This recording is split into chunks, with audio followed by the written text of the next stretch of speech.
السلام علیکم ورحمۃ اللہ وبرکاتہ۔ الحمدللہ رب العالمین والعاقبۃ للمتقین والصلاة والسلام علی سید المرسلین وعلی آلہ وصحبہ ومن تبعہم بإحسان الی یوم الدین۔ اللہ اکبر اللہ اکبر اللہ اکبر، لا الہ الا اللہ، اللہ اکبر اللہ اکبر وللہ الحمد۔ آج کل یہی ترانہ سب کی زبانوں پر ہونا چاہیے۔ اللہ اکبر بہت ہی بڑا کلمہ ہے، اسی کے ذریعے ہم نماز کا آغاز کرتے ہیں، اور ان دنوں میں ہماری یہی کوشش ہونی چاہیے کہ اس کلمے کو زیادہ سے زیادہ ادا کریں۔ جب آپ اللہ اکبر کہتے ہیں تو اس کا معنی کیا ہوتا ہے؟ ہم اگر کہیں فلاں بڑا ہے، مثلا علی بڑا ہے، تو ذہن میں کچھ نہ کچھ تو ہوتا ہے، کس سے بڑا ہے؟ کیا میرے بچوں میں سب سے بڑا علی ہے، یہ مراد ہے، یا کلاس کے تمام بچوں میں بڑا ہے؟ کس سے بڑا ہے؟ تو آپ پھر بتاتے ہیں کہ علی بچوں میں سب سے بڑا ہے یا کلاس میں سب سے بڑا ہے۔ یا اگر دوسرے نے پوچھا ہے کہ آپ کے بچوں میں سب سے بڑا کون ہے، تو آپ کہتے ہیں علی بڑا ہے، تو دوسرے کو پہلے ہی پتا ہے کہ آپ اپنے بچوں کے معاملے میں اس کو بتا رہے ہیں۔ اب جب ہم کہتے ہیں اللہ اکبر، تو اللہ تعالیٰ کس چیز سے بڑا ہے؟ ہر چیز سے، ہر چیز سے زیادہ بڑا، ہر چیز سے زیادہ عظیم، ہر چیز سے زیادہ برتر۔ تکبیرات کہنا، اللہ تعالیٰ کی بڑائی بیان کرنا معمولی بات نہیں ہے۔ جو انسان اللہ تعالیٰ کی بڑائی بیان کر رہا ہوتا ہے، دراصل وہ یہ کہہ رہا ہوتا ہے کہ اللہ تعالیٰ ہر چیز جو بھی اس دنیا میں ایگزسٹ کرتی ہے، اس کائنات میں ہے، جو بھی مخلوق ہے، ان سب میں ان کے اوپر اللہ تعالیٰ ہے، ان سب سے بڑا اللہ تعالیٰ ہے۔ ہماری چونکہ عقل بہت ہی محدود ہے، تو ہم صرف اتنی سی بات کر سکتے ہیں۔ اب اللہ تعالیٰ کتنا بڑا ہے، اس چیز کو ہم جان ہی نہیں سکتے، لہٰذا ہم یہی کہہ سکتے ہیں کہ کائنات کی ہر چیز سے زیادہ اللہ تعالیٰ بڑا ہے، لیکن یہ بہت محدود معنی ہے۔ صرف آپ کو بتانا مقصود یہ ہے کہ جب ہم اللہ اکبر کہتے ہیں تو ہمیں ذہن میں یہ رکھنا چاہیے کہ کیا پھر کوئی اور طاقت ہے اللہ سے بڑی؟ اس کے باوجود پھر اگر ہم کسی کو یہ سمجھیں کہ میری کمپنی، میری جاب، میرے مسائل اتنے بڑے ہیں، تو نہیں، اللہ تعالیٰ ہر چیز سے زیادہ بڑا ہے۔ چاہے میری کوئی پریشانی ہے، میرا کوئی بھی پرابلم ہے، یا میری زندگی میں کوئی بھی ایسے کام ہیں، ان سب سے زیادہ اللہ تعالیٰ بڑا ہے۔ کوئی چیز ہے جو کہ مجھے بہت محبوب ہے، اللہ تعالیٰ اس سے بھی بڑا ہے۔ لہٰذا کوئی چیز بھی اس سے آگے نہیں بڑھنی چاہیے۔ امام ابن القیم فرماتے ہیں کہ بندے کو یہ زیب نہیں دیتا کہ وہ اپنی زبان سے اللہ اکبر کہے، لیکن اس کا دل پھر بھی غیر اللہ کی محبت سے بھرا ہوا ہو۔ پھر تو ایسے ہونا ہی نہیں چاہیے نا، کہ غیر اللہ کی محبت میں ہر چیز ہی آ جاتی، چاہے وہ آپ کا بزنس ہے، چاہے وہ آپ کی کوئی رشتے ہیں، چاہے وہ آپ کے کوئی اور مصروفیت ہے، کوئی آپ کے شوق ہیں، کوئی آپ کی خواہشات ہیں، پیسہ ہے، کچھ بھی ہے، سب غیر اللہ ہے۔ کہ انسان کا دل پھر بھی غیر اللہ سے بھرا ہوا ہو جبکہ وہ اپنی زبان سے اللہ اکبر کہے، یہ نہیں ہونا چاہیے۔ اور جب ہم اپنے مسئلوں میں پریشان ہوتے ہیں، تب بھی یہ ذہن میں رکھ لیا کریں کہ اللہ سب سے بڑا ہے اور میرے اس مسئلے سے بھی زیادہ بڑا ہے، لہٰذا وہ اس کو حل کر سکتا ہے۔ تو جب آپ اللہ اکبر کو محبت سے بولیں گے اور واقعی آپ کے دل میں اللہ اکبر ہوگا، تو ہر چیز پھر پیچھے رہ جائے گی۔ میری خواہشات ہیں، میرے کام ہیں، میرے یہ چیز ہے، یہی چیزیں حائل ہوتی ہیں نا ہماری عبادت میں، یا ہمارے اللہ تعالیٰ کے لیے وقت نکالنے میں، یا ہمارے اللہ تعالیٰ کی فرما برداری کرنے میں کوئی نہ کوئی تو چیز حائل ہوتی ہے، چاہے اپنی عزت ہے، چاہے اپنی بڑائی ہے، چاہے کوئی چیز بھی بڑی نہیں، چاہے لوگوں کا خوف ہے، تو اللہ سب سے بڑا ہے۔ لہذا تکبیرات کو سمجھ کے کہیے، اور تکبیر چاہے اس عشرے کی ہو، چاہے عید الفطر کی یا عید الاضحیٰ کی، کوئی ان کے اندر خاص ورڈنگ نہیں ہے کہ آپ نے اسپیسیفک یہی کہنا، بلکہ ہر وہ کلمہ کہا جا سکتا ہے جو اللہ تعالیٰ کی عظمت اور بڑائی کا اظہار کرتا ہو اور سنت سے ثابت بھی ہو، کیونکہ اللہ تعالیٰ نے ان دنوں میں اپنا ذکر کرنے کا حکم دیا ہے اور اپنی بڑائی بیان کرنے کا حکم دیا، لیکن کوئی مخصوص الفاظ نہیں ہے۔ فرمایا وَاذْكُرُوا اللَّهَ فِي أَيَّامٍ مَّعْدُودَاتٍ، اللہ تعالیٰ کو گنے چنے دنوں میں یاد کریں۔ تو وہ کون سے گنے چنے دن ہیں؟ یہ 10 دن اور اس کے بعد 11، 12، 13۔ تو اس کے لیے نبی علیہ الصلوۃ والسلام نے کوئی خاص الفاظ نہیں بیان فرمائے، اس لیے کبھی ہم اللہ اکبر اللہ اکبر اللہ اکبر لا الہ الا اللہ کہیں، کبھی ہم سبحان اللہ والحمد للہ ولا الہ الا اللہ واللہ اکبر کہیں۔ تو کوئی بھی یہ الفاظ آپ کہہ سکتے ہیں۔ جو پہلے الفاظ میں نے بیان کیے وہ ابن مسعود سے مروی ہیں۔ اب صحابہ سے ہمیں البتہ ضرور ایسے الفاظ ملتے ہیں جن سے وہ تکبیرات بیان کرتے تھے۔ اسی طرح ابن مسعود اس طرح بھی بیان کرتے تھے، اللہ اکبر یعنی 2 دفعہ، پھر لا الہ الا اللہ، پھر اللہ اکبر 2 دفعہ، پھر وللہ الحمد۔ اسی طرح اللہ اکبر اللہ اکبر اور وللہ الحمد، اور اس کے بعد اللہ اکبر وعجب، اللہ اکبر علی ما ہدانا، یہ ابن عباس ان الفاظ سے تکبیر بیان کرتے تھے۔ سلمان فارسی اللہ اکبر یہ 2 دفعہ اور پھر اللہ اکبر کبیرہ اس طرح بیان کرتے تھے۔ یہ اشرا اتنا مبارک ہے کہ اس میں تمام ہی عبادات کے کام مل جاتے ہیں۔ نماز بھی اس میں ہے، روزہ بھی اس میں ہے، صدقہ بھی ہے جو کہ قربانی کی صورت میں ہم کرتے ہیں، اور حج بھی ہے۔ یعنی آپ دیکھیں نا، تمام ارکان اسلام مل کر، ظاہر ہے توحید ہوگی تو پھر ہی یہ سارے کام بھی انسان کو فائدہ دے سکتے ہیں۔ ایسا سال کے کسی دن میں نہیں ہوتا، چاہے رمضان ہی کیوں نہ ہو۔ رمضان میں ہم نماز پڑھتے ہیں، روزہ رکھتے ہیں، صدقہ بھی کرتے ہیں، مگر حج نہیں ہے، قربانی نہیں ہے۔ تو یہاں پر آ کے کمپلیٹ ہو جاتا ہے سب کچھ۔ تو ان دنوں کو آپ زیادہ تکبیرات میں سپینڈ کریں اور قربانی کا اہتمام کریں۔ جو بھی انسان قربانی کی استطاعت رکھتا ہو، تو آپ صلی اللہ علیہ وسلم نے فرمایا جس کے پاس قربانی کرنے کی گنجائش ہو اور وہ قربانی نہ کرے تو اسے چاہیے کہ ہماری عیدگاہ قریب بھی نہ آئے۔ یعنی اگر آپ استطاعت رکھتے ہیں، آپ ویکیشنز پہ جاتے ہیں، آپ سیر سپاٹے کرتے ہیں، آپ ایٹ آؤٹ کرتے ہیں، آپ اور اپنی چیزوں میں سپینڈنگ کرتے ہیں، کپڑے برانڈز کے پہنتے ہیں، لیکن جب قربانی کا وقت آتا ہے تو یہ آپ کو فالتو چیز لگتی ہے، تو یہ صحیح نہیں ہے۔ انسان کو ضرور قربانی کرنی چاہیے، کیونکہ ان دنوں میں سب سے جو محبوب صدقہ ہے اللہ تعالیٰ کے نزدیک وہ قربانی ہے۔ اور قربانی کے جانور، کھال اور گوشت وغیرہ، ان کو سب کو اللہ کے راستے میں دینا۔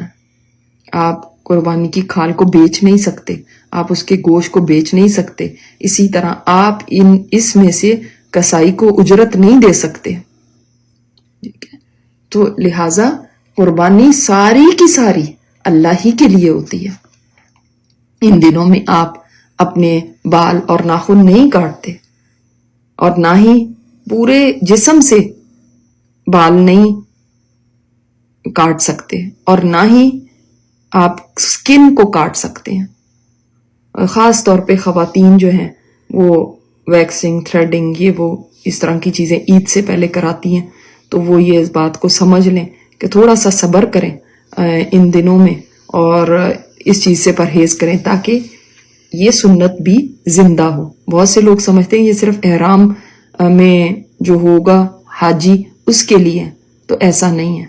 ہم بھی اپنی وہ حیت کر لیتے ہیں گھروں میں بیٹھے ہوئے اور ایسے ہی ہو جاتے ہیں جیسے وہ وہاں پہ محرم ہے، احرام پہنے ہوئے ہے.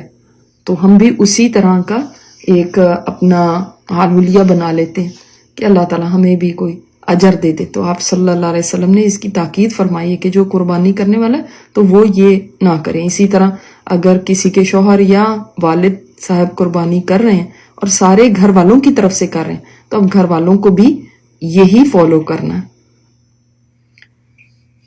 لہٰذا ہمیں چاہیے کہ ان دنوں میں ہم ان چیزوں سے احتیاط کریں، ان چیزوں کو فالو کریں.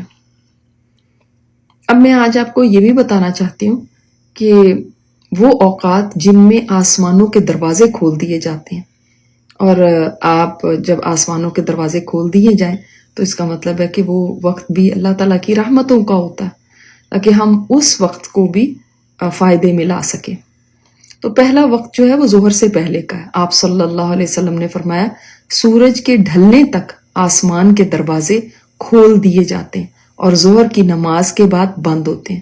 میں چاہتا ہوں کہ اس وقت میری طرف سے کوئی بھلائی ہی اوپر جائے. سبحان اللہ. تو ہمیں چاہیے کہ ہم اس وقت بھی اللہ تعالیٰ کا ذکر کریں. اسی طرح دوسرا وقت ہر اذان کے وقت، کہ آپ صلی اللہ علیہ وسلم نے فرمایا جب اذان کے وقت نماز کے لیے بلایا جاتا ہے تو آسمان کے دروازے کھول دیے جاتے ہیں اور دعا بھی قبول کی جاتی ہے. آپ نے دیکھا ہے اذان ہوتی ہے اور اس وقت آپ کی اقامت تک آپ کی دعائیں قبول ہوتی ہیں جب تک اقامت نہیں دے دی جاتی. تو اس وقت بھی آسمان کے دروازے کھلتے ہیں. یہ وقت ہوتا ہے کہ انسان دعاؤں کے اوپر بہت توجہ کرے، کیونکہ اس وقت میں دعا کی قبولیت کے زیادہ چانسز ہوتے ہیں. تیسرا بات دو نمازوں کے درمیان انتظار کرنے پہ تو آپ صلی اللہ علیہ وسلم نے فرمایا خوش ہو جا کہ تمہارے رب نے آسمان کے دروازوں میں سے ایک دروازہ کھول دیا، فرشتوں کے سامنے تم پر فخر کر رہا ہے اور کہہ رہا ہے میرے بندوں کی طرف دیکھو، ایک فریضہ ادا کرنے کے بعد دوسرے کا انتظار کر رہے ہیں. یعنی ایک نماز ادا کرنے کے بعد دوسری نماز کے انتظار میں بیٹھے ہیں. چوتھا وقت نصف رات کے وقت، کہ جب آدھی رات کے بعد آپ صلی اللہ علیہ وسلم نے فرمایا آسمان کے دروازے کھول دیے جاتے ہیں. پھر ایک ندا دینے والا، ایک پکارنے والا پکارتا ہے. کوئی دعا کرنے والا ہے کہ اس کی دعا کو قبول کیا جائے، ہے کوئی سوال کرنے والا کہ اس کو عطا کیا جائے، ہے کوئی مصیبت میں مبتلا جس سے مصیبت دور کی جائے. پھر کوئی مسلمان باقی نہیں رہتا جو دعا کرنے والا ہو مگر یہ کہ اللہ تعالیٰ اس کی دعا کو قبول کر لیتا ہے. تو یہ دروازہ کھلا رہتا ہے جب تک کہ فجر کا وقت نہیں ہو جاتا. پانچواں وقت وہ ہے جب نماز میں دعائے استفتاح میں آپ یہ کلمات کہتے ہیں. ایک تو ہمیں وہ آتے ہیں نا سبحانک اللہم و بحمدک و تبارک اسمک، اس سے ہم نماز شروع کرتے ہیں نا. دوسرا کلمہ ایک اور بھی ہے جو آپ صلی اللہ علیہ وسلم نے ہمیں سکھا دیے، اور وہ ہیں اللہ اکبر کبیرا والحمد للہ کثیرا وسبحان اللہ بکرۃ واصیلا. تو سبحانک اللہم و بحمدک کی جگہ آپ یہ بھی پڑھ سکتے ہیں، کبھی یہ پڑھ لیں کبھی وہ پڑھ لیں، دونوں نہیں لیکن پڑھنے ایک ان میں سے. تو صحابی فرماتے ہیں کہ ہم رسول اللہ صلی اللہ علیہ وسلم کے ساتھ نماز پڑھ رہے تھے کہ کسی قوم کے ایک آدمی نے یہی الفاظ کہے نماز میں. تو آپ صلی اللہ علیہ وسلم نے نماز کے بعد پوچھا کہ یہ کس نے کہے؟ اس آدمی نے کہا یا رسول اللہ میں نے کہے. آپ صلی اللہ علیہ وسلم نے فرمایا میں حیران تھا کہ ان کلمات کے لیے آسمان کے دروازے کھول دیے گئے. ابن عمر کہتے ہیں کہ جب سے میں نے آپ صلی اللہ علیہ وسلم سے یہ بات سنی ہے میں نے ان کلمات کو کبھی بھی نہیں چھوڑا. تو یہ بہت پیارے کلمات ہیں جن کے ساتھ ہم اپنی نماز کا آغاز کر سکتے ہیں. ہمیں ایک ہی ہم نے سیکھے ہوتے ہیں کلمات، ہم زیادہ تر انہی کے ساتھ نماز کو پڑھتے ہیں اور پھر زندگی بھر یہ نہیں سوچتے کہ ہم اس کے علاوہ کون سی اور دعا ہے جس کے ساتھ شروع کر سکتے ہیں. اچھا اب ہم عبادت میں بھی الحمدللہ اپنی کوشش میں لگے ہوئے ہیں، اسی طرح ہم اور بھی کاموں میں، نیکی کے کاموں میں آگے بڑھ رہے ہیں. لیکن آج میں آپ کے سامنے چند احادیث رکھنا چاہتی ہوں جو میں چاہتی ہوں کہ آپ غور سے سنیں اور ایک خاکہ بنائیں، ایک پرسنالٹی بنائیں اپنے ذہن میں کہ وہ کیسی پرسنالٹی آتی ہے جو کہ یہ کام کرتی ہو. ٹھیک ہے. اچھا، پہلی حدیث میں چند ایک احادیث ہی رکھوں گی تاکہ ایک بس اصل میں آپ کو ایک اوور ویو دینا ہے کہ آپ صلی اللہ علیہ وسلم سے سوال کیا گیا کہ افضل ترین عمل کون سا ہے، تو آپ صلی اللہ علیہ وسلم نے وقت پہ نماز ادا کرنے کا بتایا. پھر آپ نے وہ حدیث بھی سن رکھی ہے کہ آپ صلی اللہ علیہ وسلم نے فرمایا جس نے ظہر سے پہلے 4 رکعت پڑھی اور ظہر کے بعد 4 رکعت کی پابندی کی تو اللہ تعالیٰ اس پر جہنم کو حرام کر دیتا ہے. پھر آپ نے یہ حدیث بھی سن لی ہوئی ہے کہ جس نے رات کے وقت 10 آیات تلاوت کر لیں اسے اجر کا ایک خزانہ عطا کیا جاتا ہے، اور وہ خزانہ ایسا ہے کہ دنیا اور اس کی ہر چیز سے بہتر ہے. یعنی رات کو سونے سے پہلے صرف 10 آیات بھی کوئی پڑھ لیتا ہے، آپ 4 کل پڑھ لیں تو آپ کی 10 آیات ہو جائیں گی، آرام سے اس سے زیادہ ہو جائیں گی. تو اس کو ایسا خزانہ ملتا ہے کہ وہ دنیا اور اس کی ہر چیز سے بہتر ہے. پھر اسی طرح آپ کو میں حدیث بیان کر چکی ہوں کہ جس نے کھانا کھا کے کہا الحمدللہ الذی اطعمنی ھذا الطعام ورزقنی من غیر حول منی ولا قوت، اس کے اللہ تعالیٰ پچھلے گناہ معاف کر دیتا ہے. اسی طرح جس نے کپڑے پہنتے ہوئے یہ دعا کی الحمدللہ الذی کسانی ھذا الثوب ورزقنی من غیر حول منی ولا قوت، سارے الفاظ وہی ہیں جو پچھلی دعا کے تھے، صرف اس میں کپڑے پہننے کی بات ہے، اس میں کھانے کی بات ہے. تو یہ کہنے پہ بھی اللہ تعالیٰ اس کے پچھلے گناہ معاف کر دیتا ہے. ذہن میں کوئی آ رہی ہے تصویر کہ کیسا انسان ذہن میں بن رہا ہے؟ پھر آپ صلی اللہ علیہ وسلم نے فرمایا جس نے فجر کی نماز باجماعت ادا کی، پھر سورج طلوع ہونے تک اللہ تعالیٰ کا ذکر کرتا رہا، پھر 2 رکعت پڑھی تو اللہ تعالیٰ اس کو ایک مکمل حج اور عمرے کا ثواب عطا فرماتا ہے. پھر آپ صلی اللہ علیہ وسلم نے یہ بھی ہمیں بتایا کہ جو زکوٰۃ نہ ادا کرے تو وہ جو اس کا خزانہ ہے اس کو تپا کے اس کے جسم پر لگایا جائے گا، اس کو داغا جائے گا اس سے. پھر ہمیں یہ بھی پتہ چلتا ہے کہ آپ صلی اللہ علیہ وسلم نے بتایا کہ بے نمازی فرعون اور حامان کے ساتھ ہوں گے قیامت کے دن. تو اب اس کا مطلب ہے کہ وہ نماز بھی پڑھتا ہے، زکوٰۃ بھی دیتا ہے، وہ اتنا عبادت گزار ایک شخص ایک ذہن میں آ رہا ہے کہ جو روزانہ اشراق بھی پڑھ رہا ہے، پھر وہ ظہر سے پہلے بھی 4 رکعت پڑھتا ہے، ظہر کے بعد بھی پڑھتا ہے، پھر وہ کھانے کے بعد اور کپڑے پہنتے وقت بھی یہ دعائیں پڑھتا ہے، پھر وہ اول وقت میں نماز بھی پڑھ رہا ہے، اور اسی طرح وہ اور بھی اس طرح کے عبادت کے کاموں میں بڑھ چڑھ کے حصہ لینے والا ہے، اور وہ رات کے وقت بھی سونے سے پہلے بھی قرآن پاک کی تلاوت کرتا ہے. ٹھیک ہے، یہ ایک خاکہ ذہن میں آ گیا. اب ساتھ ہی ایک دوسری شخصیت کو دیکھتے ہیں کہ آپ صلی اللہ علیہ وسلم نے فرمایا ماں کے پیروں تلے جنت ہے. یعنی ماں کو اس کا مطلب راضی کرنا کتنی بڑی بات ہوگی، اور ماں کی خدمت اور ماں کی ساتھ احسان کا سلوک کرنا کہ اس کے پیروں تلے جنت ہے. یعنی جس نے ماں کو خوش کر دیا تو وہ جنت پا لی. اور باپ کے بارے میں فرمایا وہ جنت کا درمیانی دروازہ ہے، جو کوئی چاہے اس کو ضائع کر دے یا اس کی حفاظت کرے. پھر آپ صلی اللہ علیہ وسلم نے اس کے بارے میں وہ حدیث میں آتا ہے کہ ہلاکت ہے اس شخص کے لیے کہ جو اپنے والدین کو پائے بڑھاپے میں اور پھر بھی جنت نہ کما سکے. یعنی اگر آپ کے والدین آپ کے قریب ہیں اور آپ کی ان تک پہنچ ہے اور پھر بھی آپ ان کے ساتھ نیک سلوک کر کے جنت نہیں کما رہے تو بددعا دی اس چیز کے اوپر. آپ صلی اللہ علیہ وسلم کے سامنے جبرائیل علیہ السلام نے یہ بددعا دی تھی اور آپ صلی اللہ علیہ وسلم نے اس کے اوپر آمین فرمایا تھا. تو یہ بہت بڑی بات ہے. لہٰذا یہ بندہ جو آپ کے ذہن میں بن رہا ہے یہ ماں باپ کی بہت خدمت کرنے والا ہے. اور پھر فرمایا رب کی رضا باپ کی رضا میں ہے اور رب کا غصہ باپ کے غصے میں ہے. یعنی اگر باپ کو راضی کر لیا رب راضی ہو جائے گا، اگر باپ غصے میں رہا رب اس بندے سے غصے میں ہو جائے گا. پھر ہم دیکھتے ہیں ایک اور حدیث کہ جو عورت 5 وقت کی نماز ادا کرے، رمضان کے فرض روزے رکھے، اپنی شرمگاہ کی حفاظت کرے اور اپنے شوہر کی اطاعت کرے تو اس سے کہا جائے گا جنت میں جس دروازے سے داخل ہونا چاہو داخل ہو جاؤ. ٹھیک ہے. پھر ہم دیکھتے ہیں کہ اس امت کا مفلس کس کو قرار دیا گیا، کون ہے جو کہ قیامت کے دن مفلس ہو جائے گا. اور پھر ہمیں پتہ چلتا ہے کہ یہ ایسا شخص ہے کہ جو قیامت کے دن آئے گا تو اس کے اوپر لوگوں کے حقوق ہوں گے، کسی کو گالی دی ہوگی، کسی کے اوپر تہمت لگائی ہوگی، کسی کا مال ناحق کھایا ہوگا، کسی کا خون بہایا ہوگا، کسی کے ساتھ زیادتیاں کی ہوگی، تو وہ پھر لوگ اس کی نیکیاں لے کے چلے جائیں گے اور اس کے پاس کچھ بھی باقی نہیں رہے گا.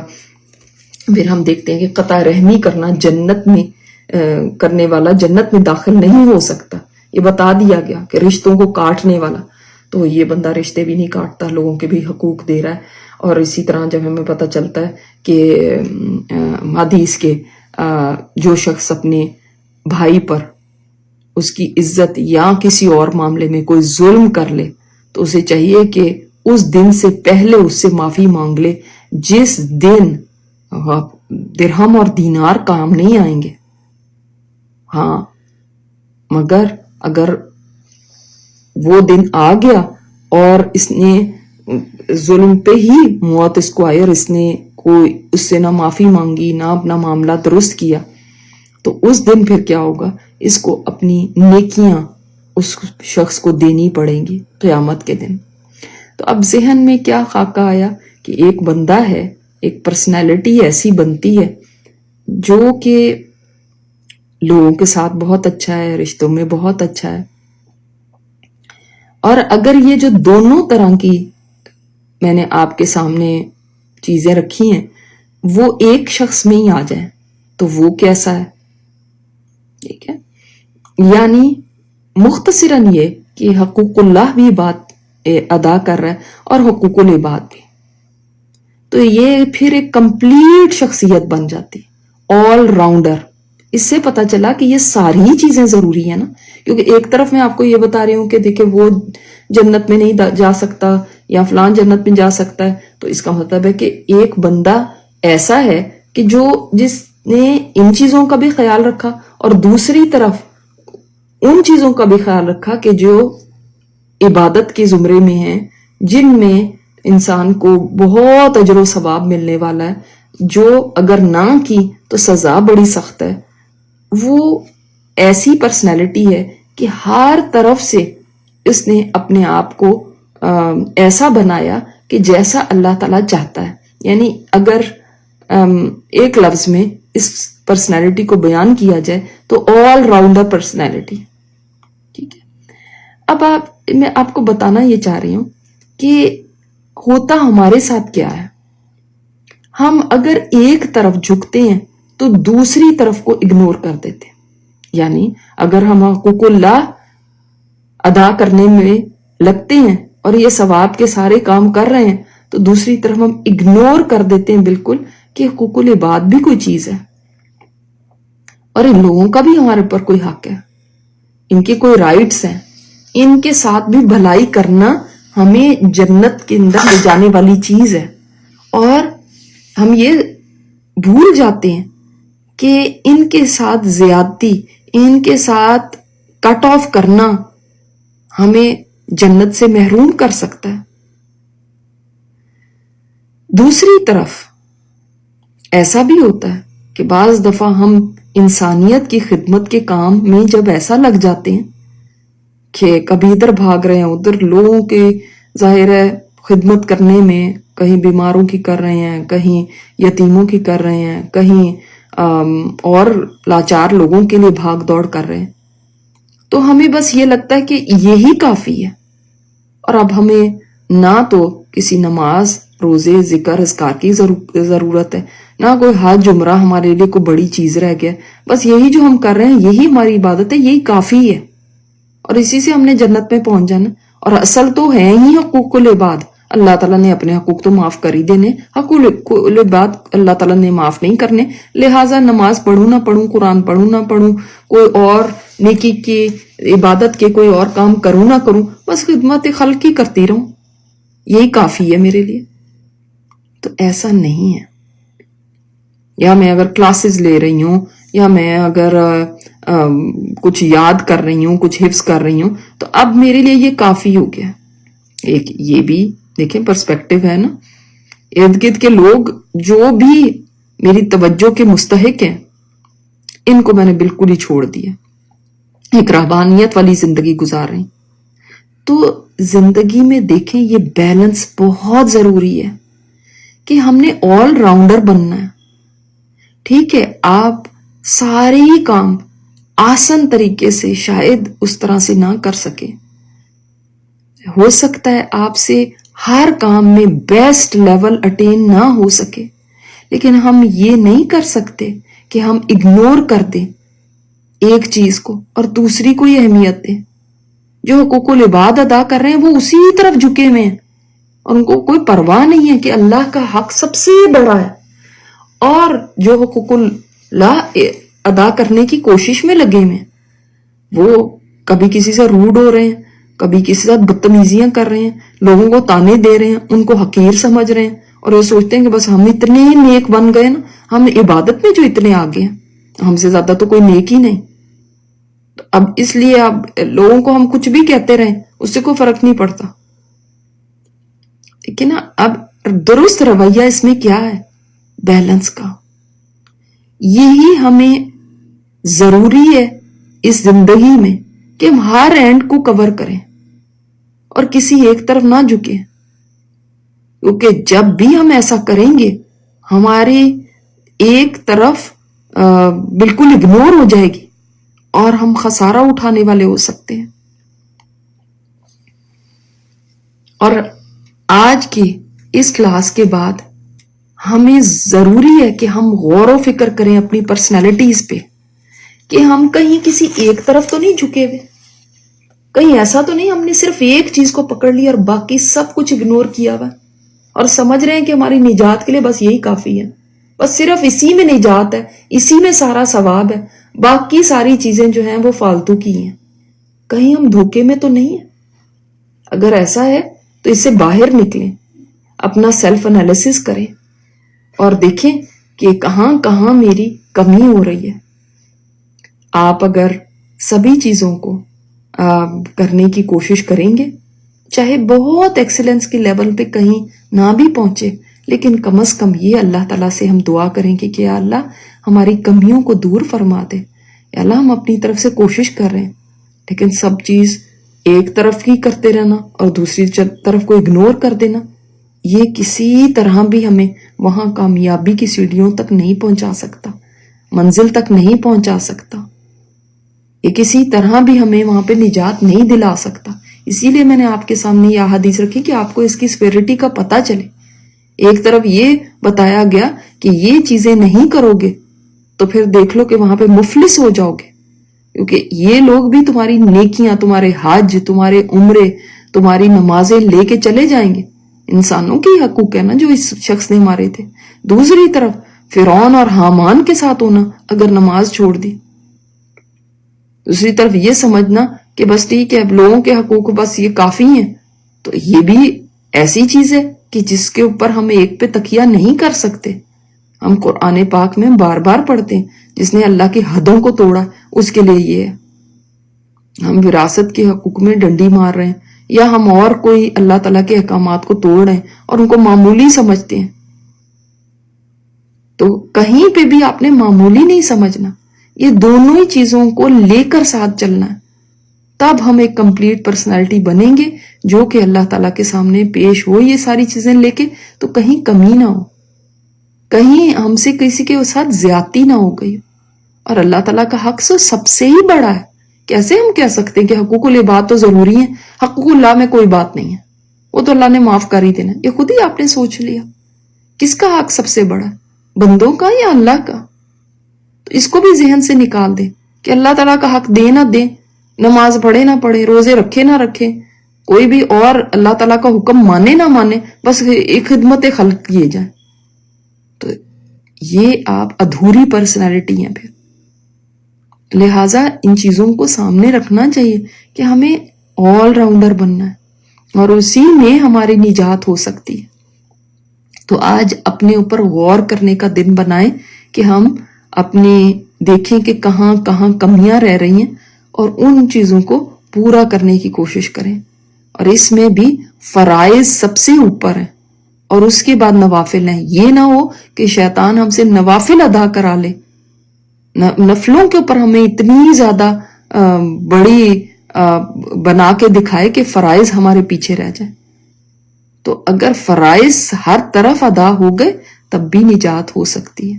اللہ تعالیٰ نے نوافل کا یہ نہیں پوچھنا تم نے یہ نفل پڑھے کہ نہیں پڑھے، تم نے یہ والی اس وقت تہجد پڑھی تھی کہ نہیں پڑھی، لیکن یہ ضرور پوچھنا ہے کہ فجر پڑھی تھی کہ نہیں پڑھی، ظہر پڑھی تھی کہ نہیں پڑھی. ٹھیک ہے، نفلی روزے رکھے یا نہیں رکھے، لیکن رمضان کے روزے رکھے یا نہیں رکھے یہ ضروری ہے. تو اس لیے جس چیز کی جو جگہ ہے اور اللہ تعالیٰ نے جیسے اس کو اہمیت دی ہے ویسے ہی ہم نے دینی ہے. لہٰذا شیطان کے دھوکے میں نہ آ جائے گا کہ کہیں ایسی چیزوں کو جو سیکنڈ نمبر پہ آتی ہیں ان کو آپ نے ٹاپ پہ کر لیا اور جو اللہ تعالیٰ نے ہمارے اوپر فرائض ادا کی ہیں ان کو آپ نیچے لے جائیں. آپ تمام رشتہ داروں سے اچھا سلوک کر رہے ہیں، آپ دوست احباب سے بہت اچھی طرح ملتے ہیں، لیکن والدین کو آپ نے اگنور کیا ہوا. آپ سب کے ساتھ مسکرا کے بات کرتے ہیں، لیکن جب شوہر کی بات آ جاتی ہے تو پھر آپ کو اس کی ہر بات کے اندر نہ کرنی ہے. تو آپ دیکھیں تو صحیح کہ یہاں پہ بیلنس ہم نے کیسے رکھنا ہے. اور اس کے لیے ہی علم لینے کی ضرورت ہے. علم ہوگا تو انشاءاللہ یہ سمجھ آئے گی کہ کس کا کیا مقام ہے، کہاں پر میرے سے کمی ہو رہی ہے. اللہ تعالیٰ ہم سب سے بہترین کام لے اور نیکی کے وہ کام ہم سے کرائے جن سے وہ راضی ہوتا ہو. سبحانک اللہم و بحمدک نشہد ان لا الہ الا انت نستغفرک و نتوب الیک. السلام علیکم ورحمۃ اللہ وبرکاتہ.